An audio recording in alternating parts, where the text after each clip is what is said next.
大家好，今日嚟到將軍澳睇一睇我哋一個400幾尺嘅公屋單位。400幾尺，我哋主要就加3個房間嘅。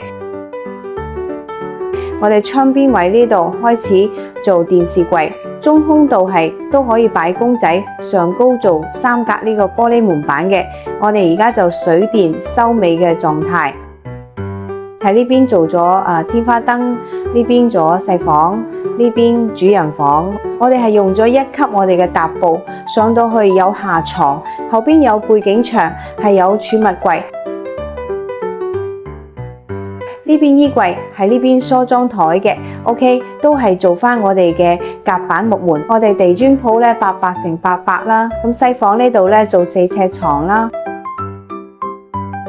呢度衣櫃啦，中空嘅書櫃啦，同埋呢個書台啦，做玻璃嘅趟門啦，上高都留有個窗口嘅。我哋連住我哋嘅格柵同埋我哋嘅圓弧嚟到呢邊啦，就係獅子鞋櫃，可以坐喺呢度換鞋啦。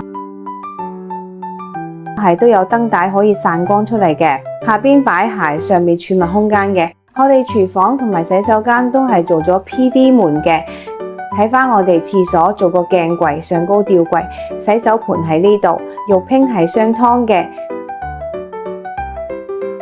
睇返我哋廚房位置都係做咗個 PD 門，入返嚟入邊做 L 型嘅地櫃，長高吊櫃做咗高光板嘅，中空位置都係去貼咗我哋嘅石英石板嘅。呢度係做多個地櫃，上高吊櫃。呢度擺雪櫃嘅，都有好多儲物空間嘅。我呢邊就係一個玄關櫃嚟嘅。好，睇返我哋細房，因為呢個細房都好精緻嘅，係做4隻油壓床，背景牆係都有好多空間嘅。咁呢個設計就非常溫馨，好靚嘅，客人都非常之滿意啦。我哋就期待我哋執收完之後嘅效果。